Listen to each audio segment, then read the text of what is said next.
বিসমিল্লাহির রহমানির রহিম। ভাই ও বোনেরা যে যেখান থেকে আমাকে দেখছেন এবং শুনছেন, আপনাদের সবাইকে আমার সালাম, আসসালামু আলাইকুম। আশা করি আপনারা ভালো আছেন, আমিও ভালো আছি। UK property gossip by Tasmina YouTube চ্যানেলের পক্ষ থেকে জানাই শুভেচ্ছা। আজ জানুয়ারি মাসের 25 তারিখ শনিবার 2025। এই মুহূর্তে লন্ডনের তাপমাত্রা আছে 5 ডিগ্রি সেলসিয়াস। প্রচণ্ড রকমের ঠান্ডা, তবে অনেক সূর্যের আলো আছে, একেবারে রোদ যাকে বলে, ঝলমলে রোদ আলো। কিন্তু এই রোদের পিছনে লুকিয়ে আছে বড় ধরনের একটি প্রতারণা।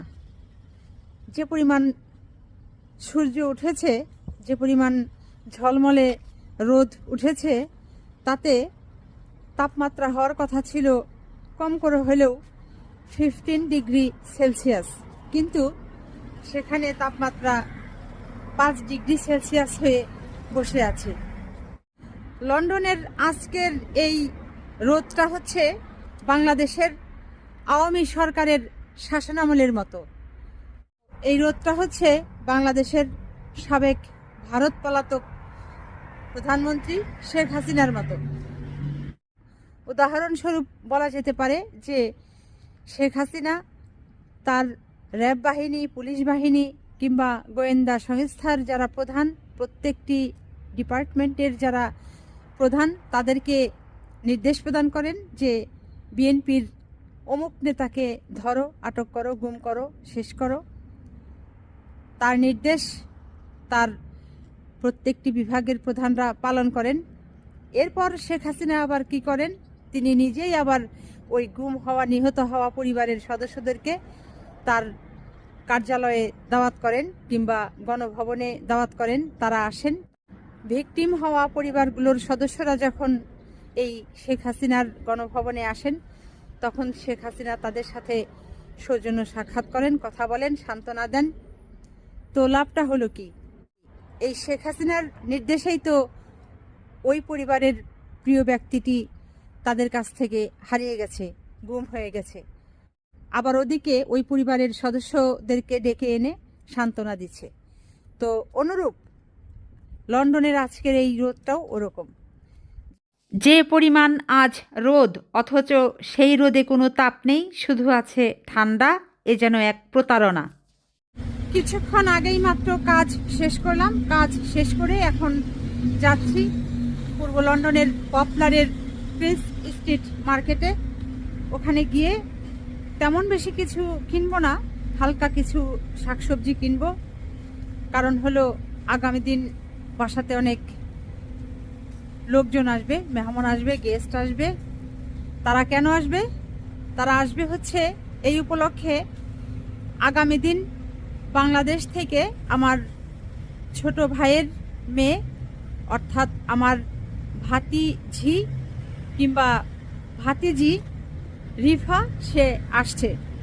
অলরেডি সে ফ্লাই করেছে, এমিরেটস এয়ারলাইন্সে করে সে আসছে। আগামী দিন লন্ডন সময় 7টার দিকে হিথ্রো এয়ারপোর্টের 4 নম্বর টার্মিনাল দিয়ে বের হবে।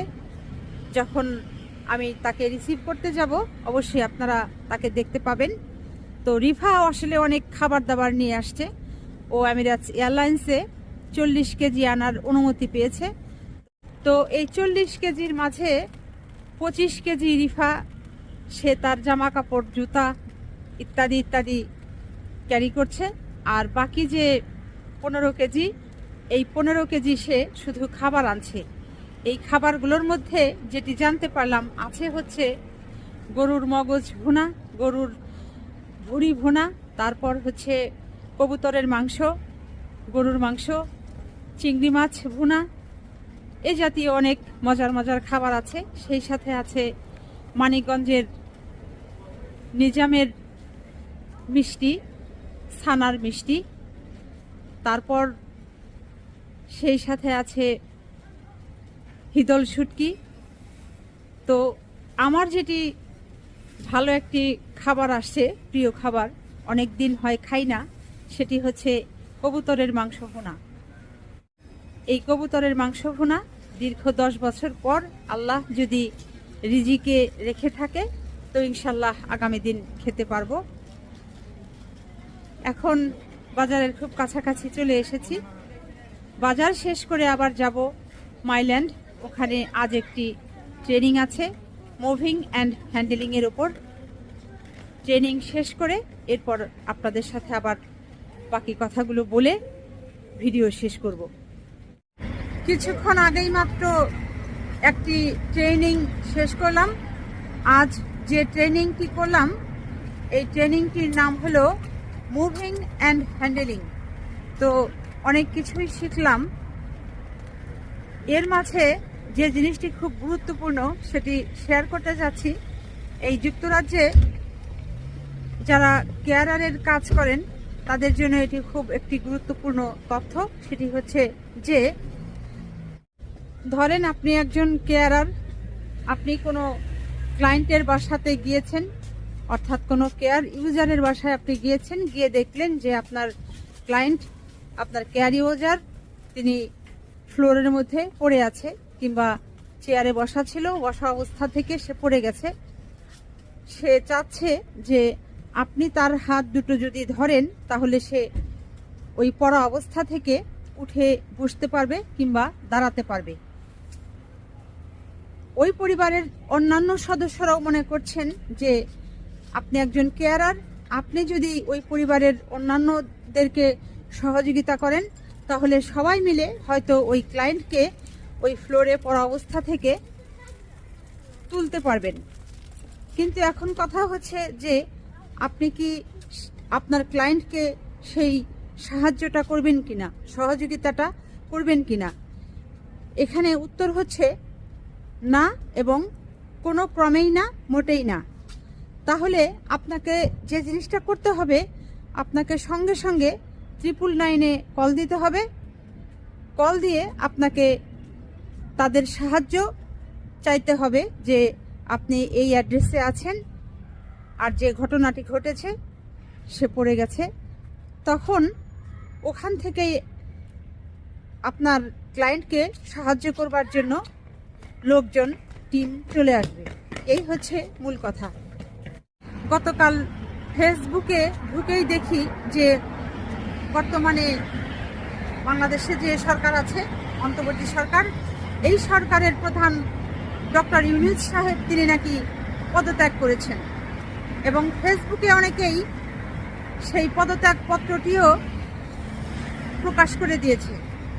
এখন কথা হচ্ছে ডক্টর মোহাম্মদ ইউনূস তিনি তো পদত্যাগ করেননি, তাহলে এই ফেসবুকে তার এই পদত্যাগ পত্রটি কে তৈরি করলো, তার স্বাক্ষর সেখানে বসালো, এরপর ফেসবুকে এটিকে প্রচার করলো, এসব কারা করলো? এবং ফেসবুকে এটি যখন প্রচার হয়েছে, প্রচারের পর বাংলাদেশের বিভিন্ন জেলাতেও, থানাতেও আওয়ামী লীগের এবং নিষিদ্ধ ছাত্রলীগের সমর্থকরা, ছেলেপেলেরা আনন্দ মিছিল করেছে। বিশেষ করে নোয়াখালীর চাটখিলে এই আনন্দ মিছিলের সময় বেশ কয়েকজনকে গ্রেপ্তার করা হয়েছে।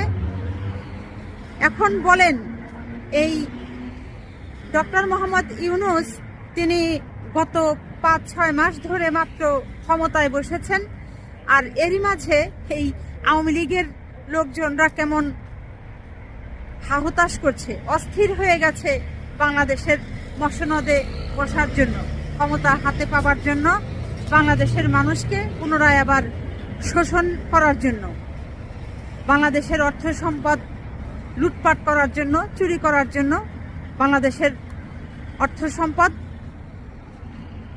বিদেশের বাড়িতে অবৈধভাবে পাচারের জন্য।